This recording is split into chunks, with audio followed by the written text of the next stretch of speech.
evening, wherever you are, and welcome to the Three Principles Global Community webinar.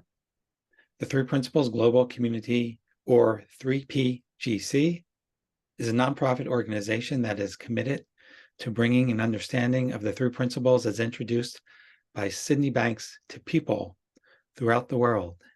And today, we are so delighted to have Marlene Cameron, who is a business and leadership coach who, for 20 years, has been helping professional women see themselves as more confident and effective business owners and leaders. Prior to completing her executive coach certification, she had businesses, commercial interior designer, financial analyst, and energy psychology trainer. And this still continued to have her question her success. The Three Principles understanding was instrumental in helping her move past her own anxiety and imposter feelings to seeing herself as wise and capable. Marlene now shares this profound understanding with entrepreneurs and individuals seeking to live and work from their insightful, powerful, and authentic selves. So with that, Marlene, I will hand it over to you. Okay, great. Thank you, Tom. I'm just curious of the people that have come today. How many of you have felt like an imposter from time to time? Good. All right. So that's about average. About 70-80% of the people experience a phenomena that was really discovered by a couple of psychologists in the late 1970s. And they'd been speaking to and observing highly accomplished, highly educated women who had multiple degrees, PhDs, who were department heads, teaching specialty courses, who kept saying things like they didn't deserve, their role. They wondered why they were even, achieve their degree, and who are they to teach that particular course? And they were going like what's going on? And so they kind of categorize the what they noticed in terms of their attitudes and their behaviors. So these women were externalizing their success. So they weren't able to kind of really own that they were they had created their own success. So they attributed the success to things like they were just lucky, or it was a fluke or a mistake, or somebody liked them, and so that's why they were selected. Or even that they just worked way harder than everybody else, and that's how they managed to achieve their success. And very little credit given to acknowledging one's own genius, intelligence, talents. And so they thought initially it just afflicted women, but of course that's not true. Further studies showed that men can experience imposter syndrome too, only they may deal with it slightly differently. And so what happened was somehow this phenomena got turned into a syndrome, and they never intended it to be kind of a syndrome. It was just an observation of behavior that these women and men were kind of downplaying or dismissing their accomplishments and wondering if they're deserving of their success. And so how it showed up for me quite a long time ago, because when I graduated with my undergraduate degree in interior design, I was on the dean's honor list, and I actually thought I should phone the university and tell them it was a mistake because my marks were just not that good. My marks weren't that good. I didn't phone the university because I didn't have a clue who to call, tell them they'd made a mistake. So it started to show up in terms of, well, I had a very successful business, but that was just luck. It was just the right timing. I knew the right people. When I did my CFA designation, Chartered Financial Analyst, I completed that in 3 years, which is, not very many people do. And I attributed it that, well, I was just lucky. They marked extra easy those years.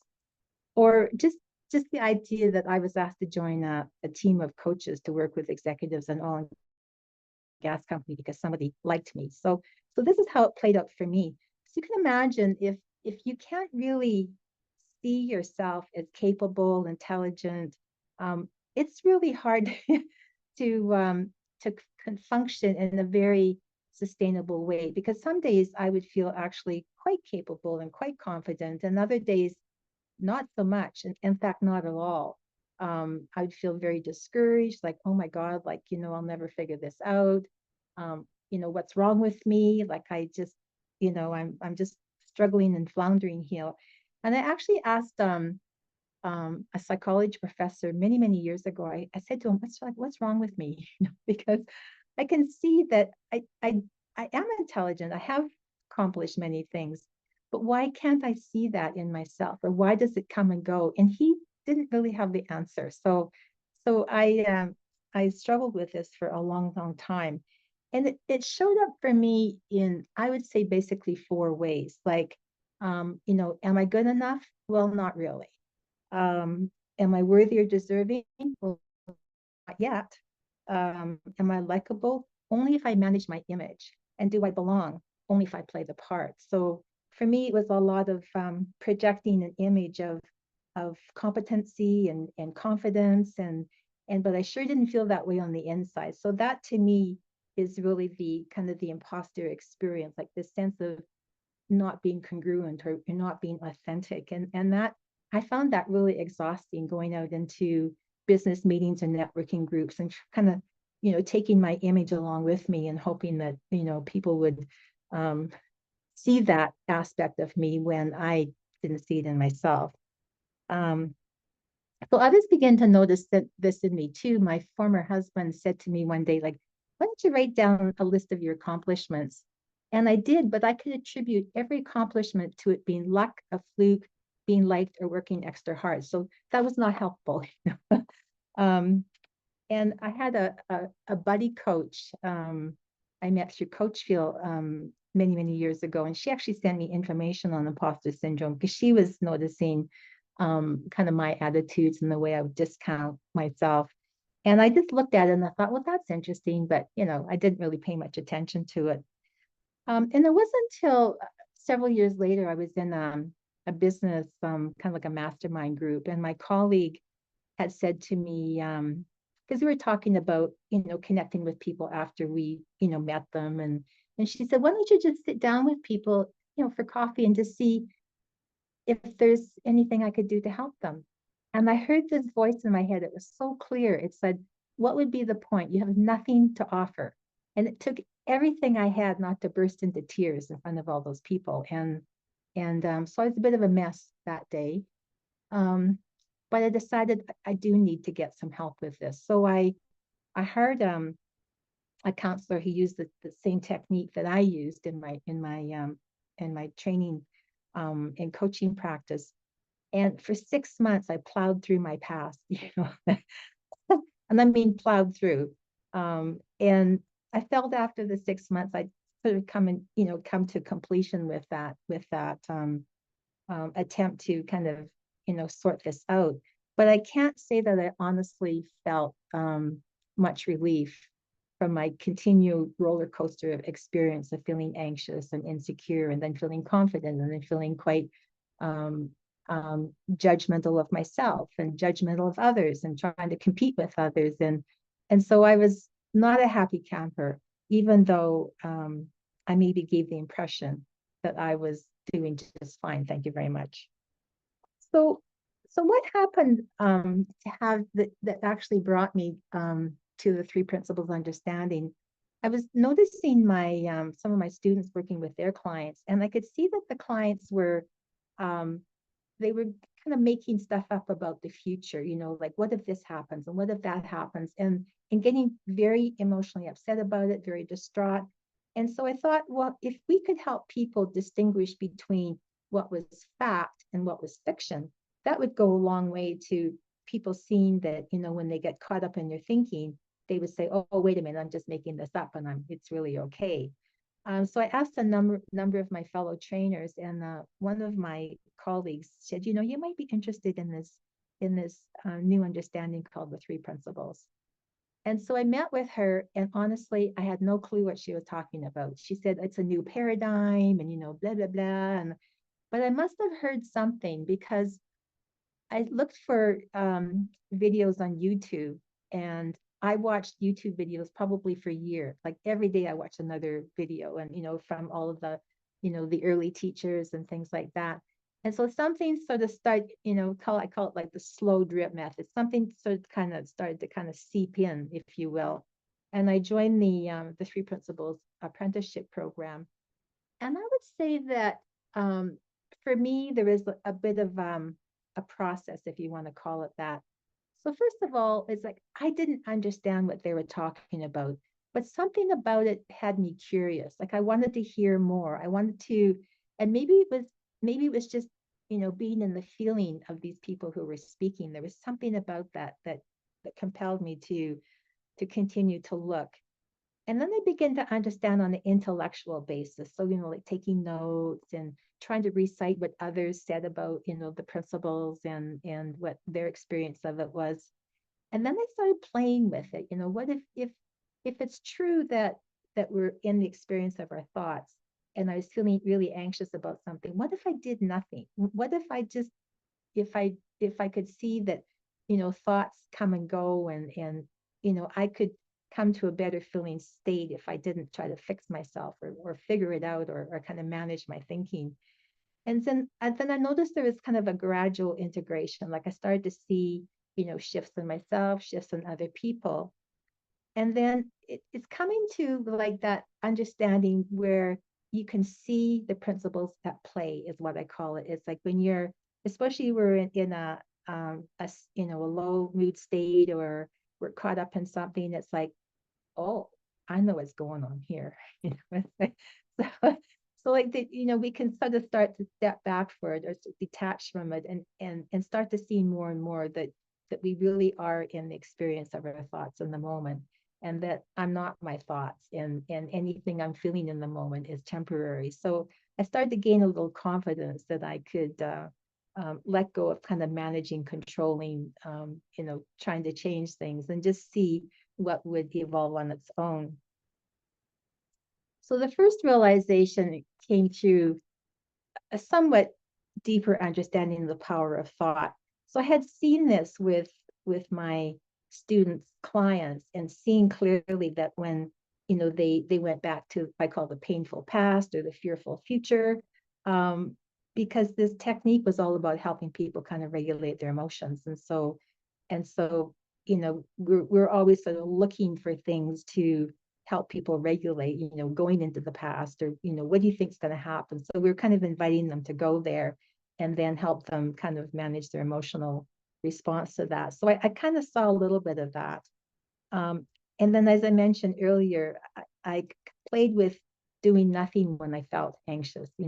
I would just kind of sit quietly, and it's like, okay, so this is happening. This does not feel good. I hate this.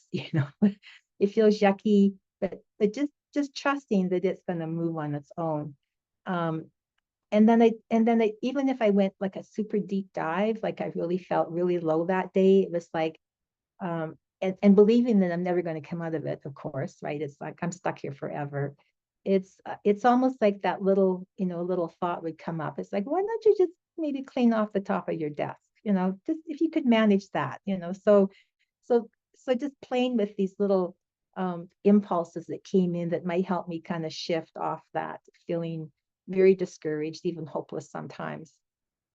And then I could see that the thoughts I was paying attention to earlier and causing me this feeling inadequate and insecure. I just noticed I wasn't paying so much attention to them. I don't believe that we can manage our thoughts. We have tens of thousands of thoughts every day. So it's like, I think it was George Pransky said, you have to quit your job and monitor your thinking.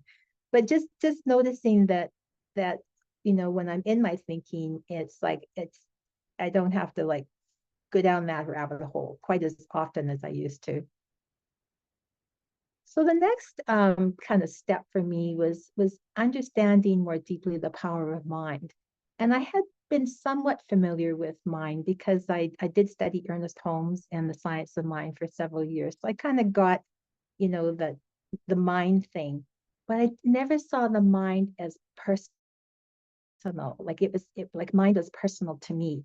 and seeing that there's two ways to use the power of mind, like, my personal mind with my discouraging thinking, with my catastrophizing, if you will, but also understanding that there was this what you call deeper mind, or what we call universal mind, that was also at play. And I got it into my thinking that I could use mind.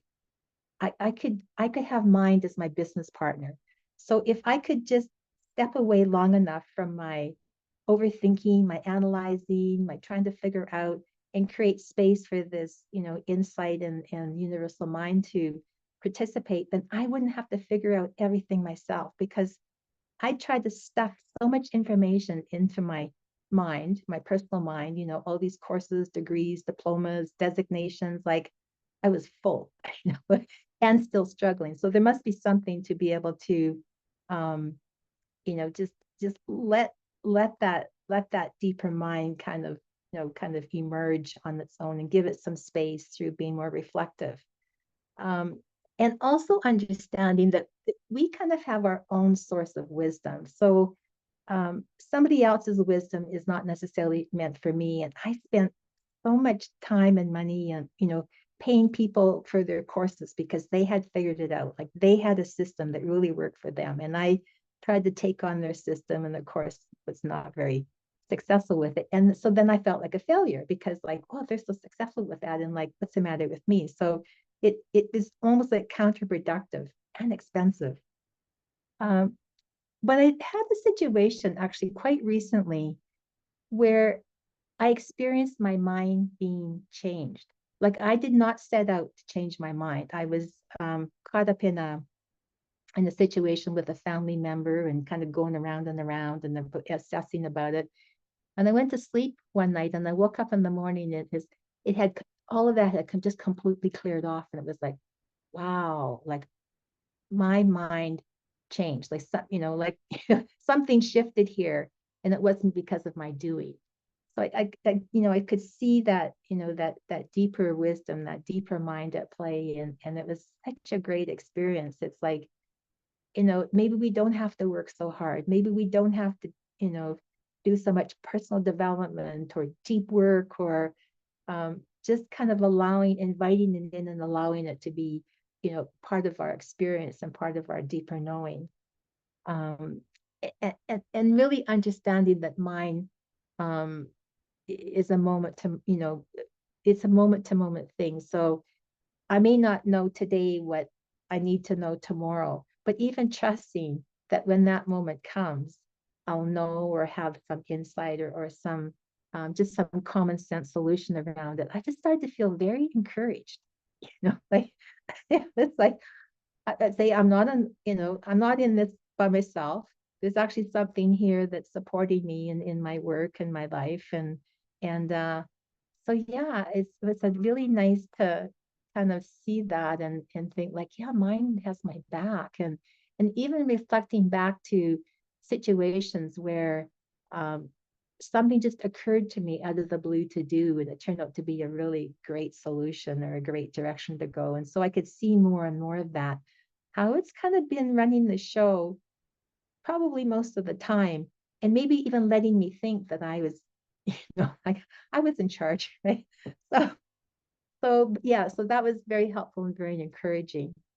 Um, and then the power of consciousness, that was the one that had me like, wow, like we have this capacity to bring our thoughts alive, like they're real, like we feel them, we have sensations in our bodies that changes our emotional states, our moods. It even literally changes what we see and hear and feel and touch. Like that was the most mind-blowing thing at all. And so understanding that it's my own consciousness that's bringing my thinking alive and creating my own personal reality, if you will. I got to see that, okay, this is my reality. And so she must have hers too. It's the wonder we don't see things the same, or we don't agree with things, or I can't see her point of view or whatever. So that was very freeing to understand that yeah, we're all kind of, in our own little, bubbles here. So I started, feel less like I had to convince people, or I had to, agree with people, or we had to see eye to eye. And so that in itself is very freeing, because, with feeling like an imposter, we're often looking for approval. It's like, so looking for people to agree with us, um, to validate us, to agree that they, the way I see it is the correct way to see it. So that was very freeing. And then the other aspect of consciousness was this idea that we have states of consciousness, right? So we call them moods, or levels of understanding. And I could see pretty quickly that when I was in a low mood, that was not a good time to believe my thinking. Like that was definitely a time to kind of just back off, oh, here it comes again. Oh, I don't want to really engage with this. And so I could sort of take that, those feelings of discouragement or even hopelessness. I could sort of take them more lightly, knowing that for whatever reason, I don't know how my thinking shifted, or what triggered my thinking, that I could just sort of say, okay, this is happening now, I'm fine. I'll be fine. um and sort of being more tolerant of the discomfort. And I an example was, I have a colleague here, and she has a wildly successful coaching and training business. She has like 14 coaches working for her. And I saw that on LinkedIn. I went like, like, oh, how do I measure up against that? And then, but I just kind of sat with it. And I thought, well, wait a minute. I don't really want what she has, but not really. So, um, it's more important to focus on what I want, and, what lights me up and what's important to me. So rather than being, judgmental or resentful that people are doing better, or they're further along or something, I could see each person as their own person, with their talents, with their gifts, with their capabilities, with their sense of purpose, or their, what they wanted for themselves and their lives. Um, and I noticed a big one for me, because feeling like an imposter, I felt like I had to compete with others to be the best, or to be seen as the best, because of, my insecurity of being enough was not good enough. And I started to see my judgment kind of fall away, and see more and more, see people for who they really were. And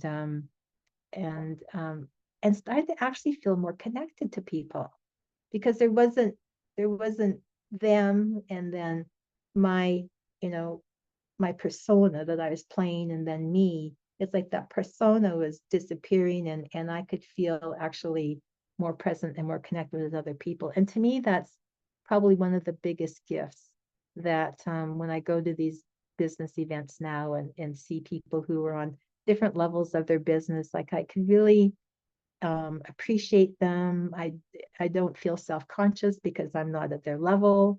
Um, and so I actually started to have better quality conversations with people. I became a better listener.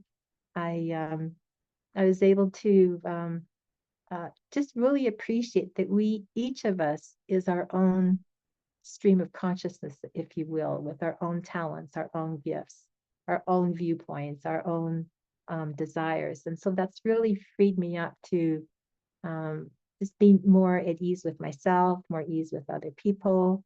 And and and so I could support them without feeling that, I needed something from them, like feeling like an imposter, as I mentioned. It's like, um, kind of put me in kind of a position of neediness, like, because I couldn't appreciate and validate myself. I was sort of looking for it always from outside of me. So that's how, so that was thankfully resolved. And when it pops up, momentarily, I can really see it for what it is. And I could just be really and happy and excited for other people in their success, and their, what they wanted for themselves, and not feel that they were outdoing me or better than me, or like, I tell you, this feeling like an imposter is just really can be very, very debilitating and really impact the quality of one's life. So I was so thankful to be introduced to the principles and seeing in each of the principles the truth of of our own wisdom, our own beingness, our own presence. So yeah, so I talk about going from an insecure imposter to hopefully an insightful influencer.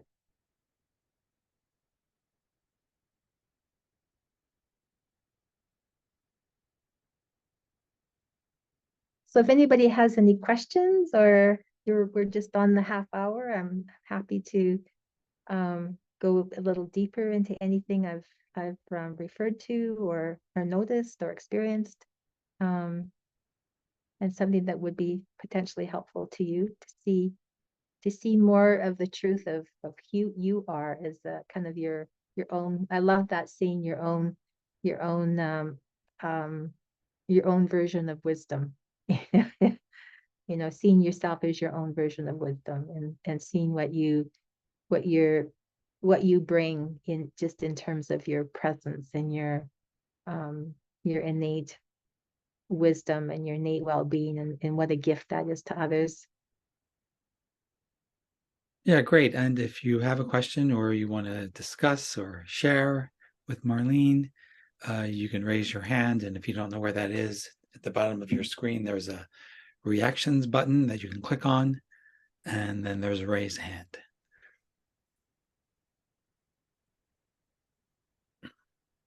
If there's nothing, I'll just go a little bit more deeply into my kind of initiation with the imposter, what we call this imposter syndrome, which we know now is like a label. Like these women observe certain behaviors and attitudes and kind of gave it the label, right? Um, so I was speaking at conferences in Canada and the US. And so I wrote to Dr. Clance and asked, permission to use your her quiz that she had created to help people discover to what extent they were experiencing imposter feelings. And so I would often give this assessment to my clients, because I would see somebody who was intelligent, capable, actually doing quite well in their career or their business, and have all of this feeling very anxious a lot of the time. It's like, what is that? And if we don't know that we've got this discouraging, I call it this discouraging thinking running in the background, and we're only living in the experience of it, and we don't know where we don't understand that it's connected. It's very confusing. And I had people who took the assessment and often scored quite high, who literally burst into tears. It's like, oh my God, I had no idea, you know, what was wrong with me or what was going on here. And even though that was just the kind of starting point for the conversation, it was like it was a sense of like, oh, there's something here that's understandable, or I can work with it, or I can start to see what's playing in the background that's causing me all this insecurity and anxiety. So I found that helpful, as just a starting point for people to kind of start to see, where's that coming from? Because that was the biggest confusing issue for me. I had no idea where those feelings of insecurity and inadequacy, no clue where they were coming from. Yeah.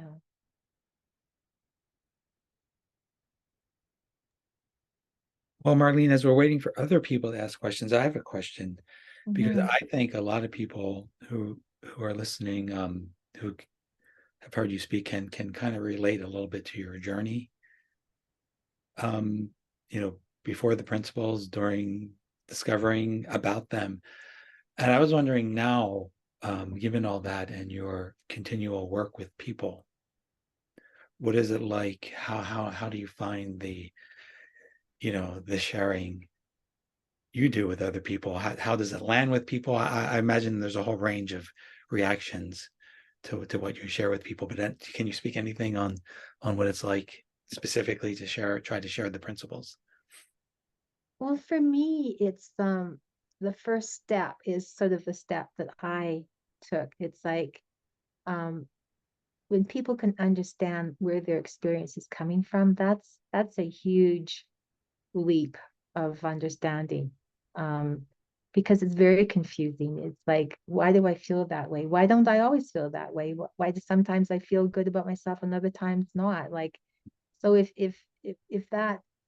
that's sort of the first step in somebody starting to see, and it's a huge step. Like you can imagine, like we've been taught all of our lives that our minds works like a camera, and we're noticing things and hearing things in the outside world, and with the understanding we're just reacting or responding to that, that it's actually coming, like from, it's inside out generated reality, as we say. Like that's a that's a big leap for people to start to have little bits of insight into that, because I think that's the key.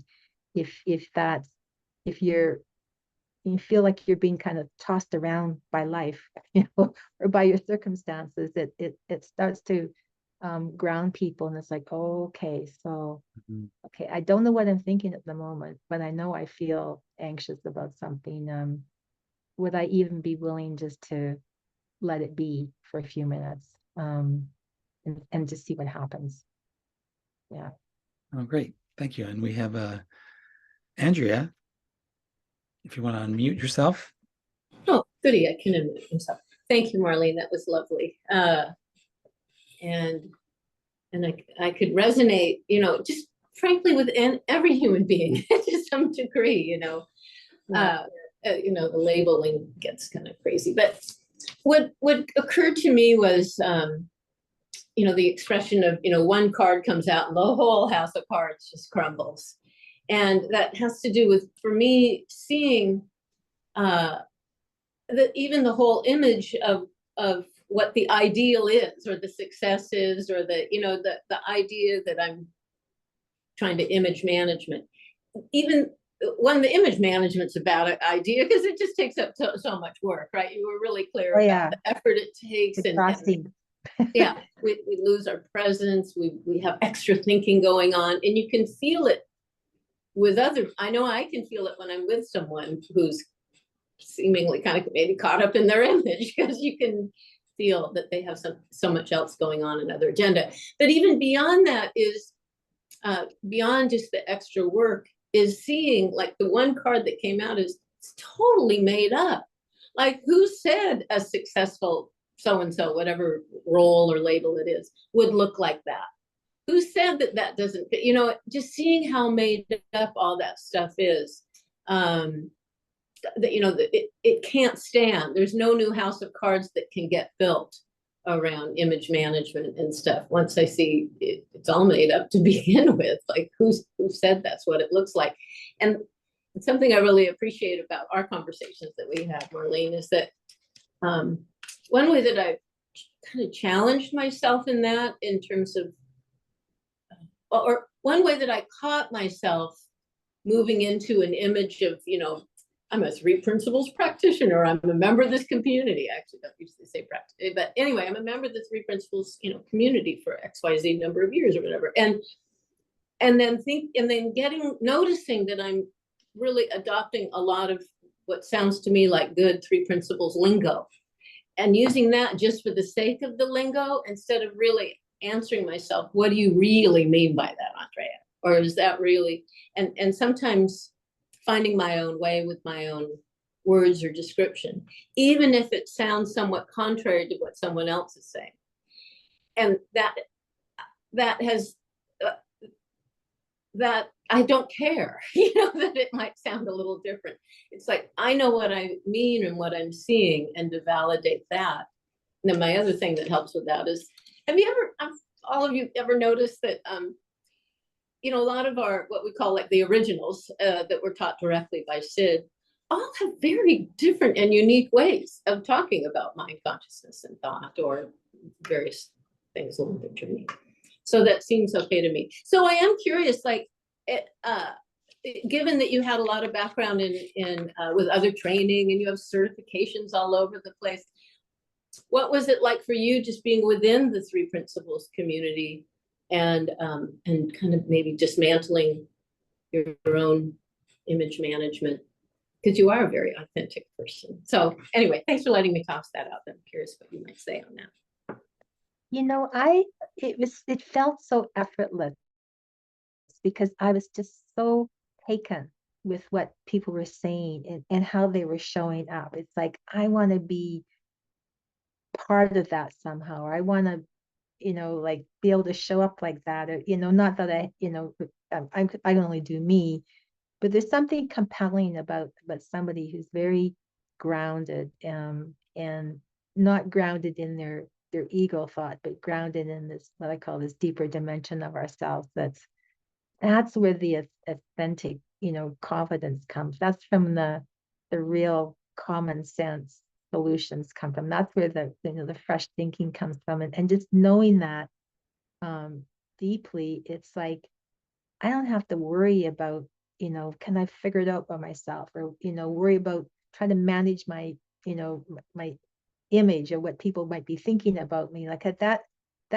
was, all of that was able to fall away. So I wasn't always in the, when we call ourselves self-conscious, it's like, because we're kind of always like, what's going on, how am I being seen? How am I showing up? And that's what made it hard for me to really connect with people, because I was more self-conscious than other conscious. And so seeing that lack of self-consciousness, I found just very compelling. Yeah. Because that's when we're really able to connect with another human being, when it's like their issues aren't, between them and us, or our neediness is not between them and us. Yeah. Yeah. And I think another thing that we talk about conditioned thinking and contaminated thinking, and things that we adopt, when we're growing up and, educated. And I was always had this desire to be like the super high achiever, somehow if I could achieve, the top marks or something, that would make me more lovable, more, more pleasing to my parents, like, like a little performer, right? So that kind of continued on into my adult life, was this, like I said, what Brene Brown talks about, pleasing, performing, proving, and perfecting. It's like, really trying part of that. Yeah. And then you get to see, like Andrea said, it's like that stuff's made up too, right? Who are we to say what success is, or who we to say what is appropriate or correct, or even desirable. It's so unique to each of us. And I think with so much of what we see and advertised in the media, we're constantly being kind of channeled in like sheep, to see it a certain way, so we can be motivated to buy things.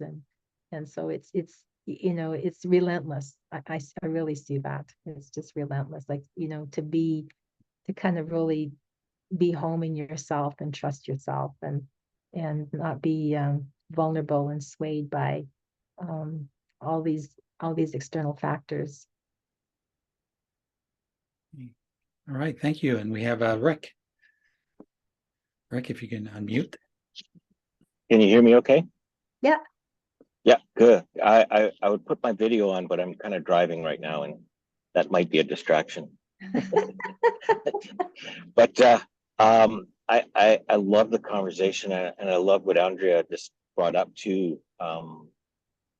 Because I'm sort of thinking, like, this morning again, the news, apparently Webster did a poll, or was doing some research, and authenticity, or authentic, was the #1 word for 2023. And people were curious that people are looking up this word as if they don't know what it means. Like what does it mean to be authentic? And you know what? I don't know. I really, like, I know about the imposter syndrome. I know what it feels and looks like, you know, the insecurity that you talked about, Marlene, and you know, the striving and trying to do something different. I know what that looks like. I know what the voids are.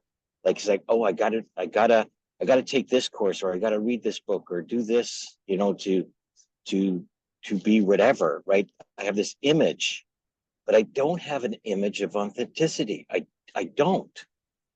don't know what it looks like. And yet what I heard from Andrea is that people can see it. Other people can see it.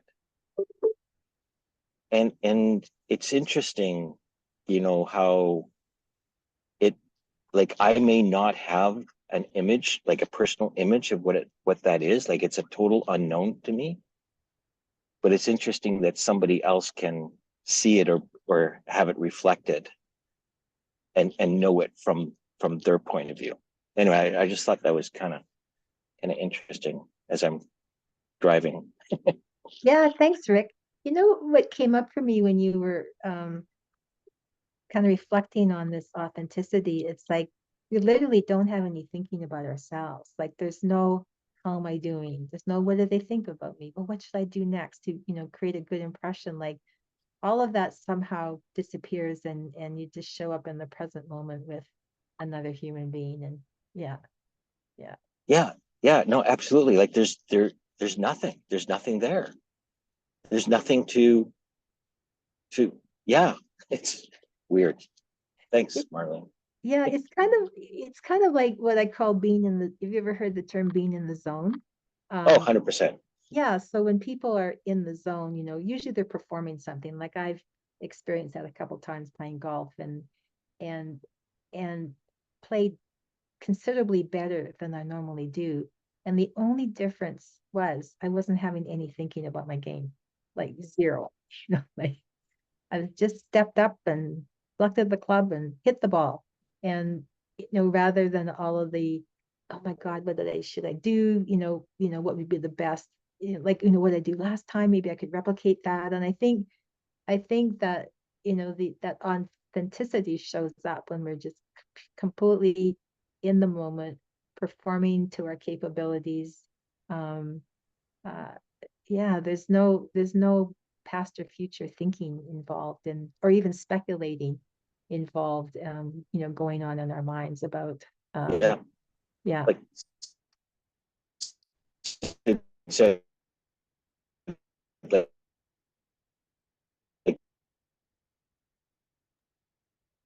I think we're losing you, Rick. You're breaking up a little bit. with Yeah, you're cutting out, Rick. without that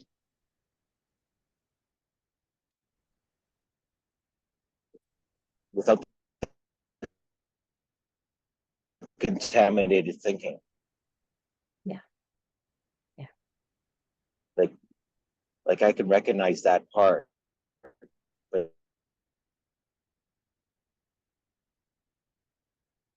Well, yeah, you cut out a little bit, but I'll just say something about the contaminated thinking. Like I thought that's who I was. You know, I thought that was true about me. I thought that was real. I thought those thoughts, you know, were had some substance, or were meaningful, or and true, and so when I was identifying with all that thinking, like I it was like being, you know, there's no escape from it. You know, you kind of trapped in it, um yeah, it's just thinking that I don't see as me being the thinker having thoughts. It's like I'm the thoughts. I'm the thoughts. Yeah.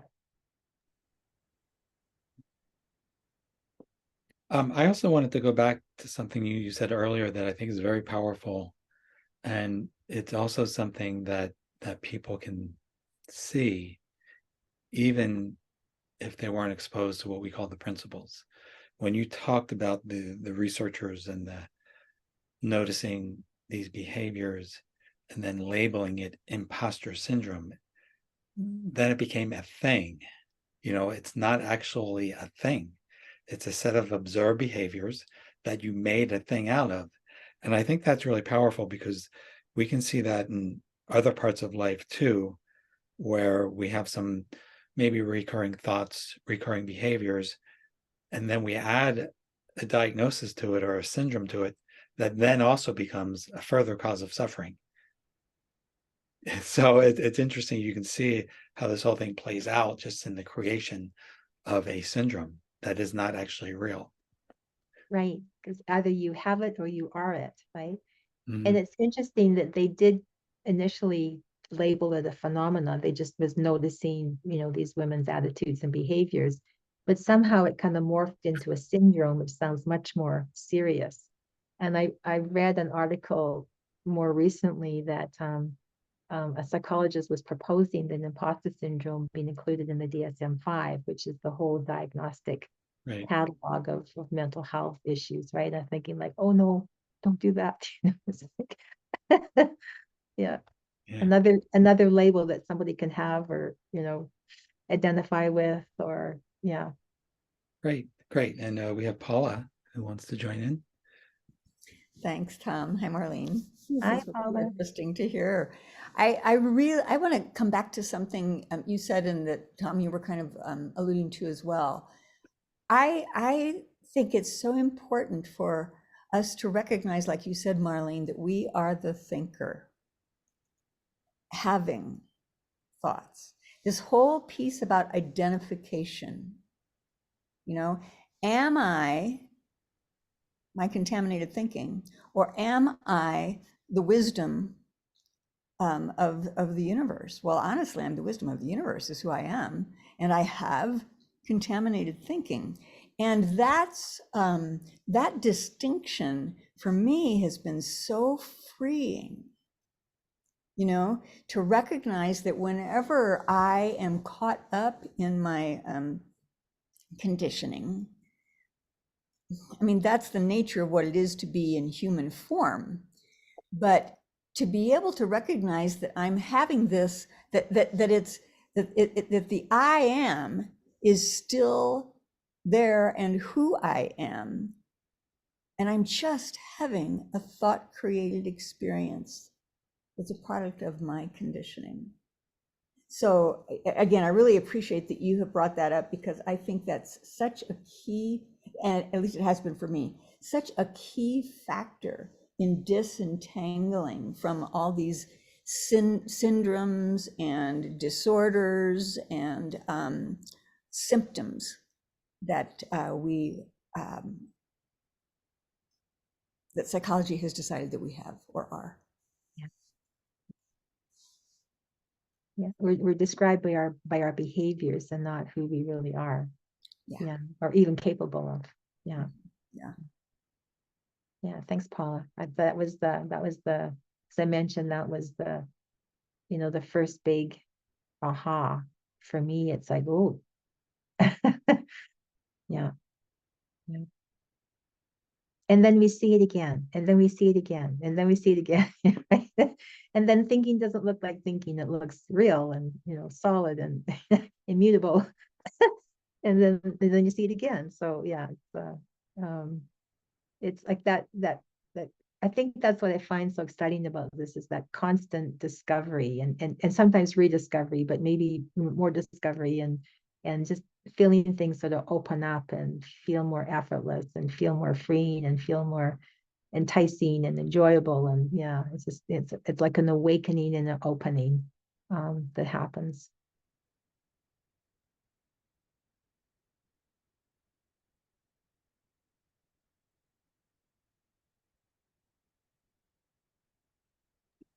And to that very exact point, going back to the idea of a syndrome or a disorder, it's like if you have it, then you have it, or maybe you're cured. You have it or you don't have it. But what we find in this understanding, especially, is something very, very different, which you just so beautifully described, where you can see something and the next day still kind of feel dragged down by it, but it's not a big deal because you're going to see through it again. And I think that's very hopeful. And also we have Richie now. It's joining. Hi, Marlene. Hey, Richie. Great to see you. Good to see you. I enjoyed the conversation. A lot of things came up for me. I don't know if I have anything particularly profound to say except to say hi. And to, when you were talking, I was thinking about all the conversation, and it's about the imposter. It's a label of some kinds of behavior that we start to look at and judge and criticize. And so it's like I'm an imposter when I think that other people, I can't even say this right. When I think that whatever I'm behaving, it's not really me. You know, or people think it's something, and then I go, but that's not really me. But I think when I think of all my different roles that I play, it's like the life is like the theater. And sometimes I'm the volunteer, and sometimes I'm the guy that's playing pickleball. Sometimes I'm the grandfather or the neighbor. And when I like the role, that when it feels good, everything's fine. When it doesn't feel so good, then somehow I judge myself because I'm not living up to, because of a feeling that I have that's not so hot. Then I decide, well, this I'm not being who I should be, or something. Then I run off with a whole list of things. From this understanding, it's like this is I'm in the theater, and I can try on different hats, I can do different things. But it's so much easier when I'm not trying to be something else. Right. And more often than not, and I don't really coach, I informally coach people and volunteer and stuff, that I find that when I'm really listening, that stuff comes up, that sometimes it's useful, sometimes not so useful. But that's when I really feel free. And I guess I'm thinking about what Rick said about what does authentic mean? I don't even know what authentic is. I think that's the closest I come to maybe what authentic is that I'm just listening. Mm-hmm. Yeah. And paying attention to what somebody's saying. Yeah. Yeah. Not trying to be somebody else, not trying Yeah. to say the right thing, but just listening. Right. Yeah. I remember speaking with a woman who experienced imposter syndrome, and she said she would go out to a business networking meeting, for the evening, and introduce herself to other people. And she found it so exhausting that she had to take the next day off because it became so effortful to kind of show up in a certain way that she thought was, appropriate or desirable, or would give her a positive response. And so I would say that being authentic is pretty easy. I have to work at it.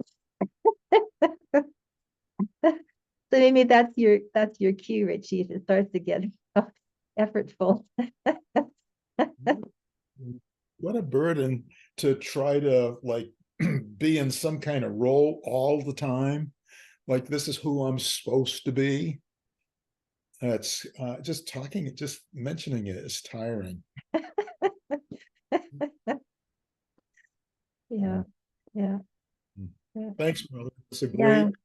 great, and I love the painting behind you. That I was great image back there. Thank you.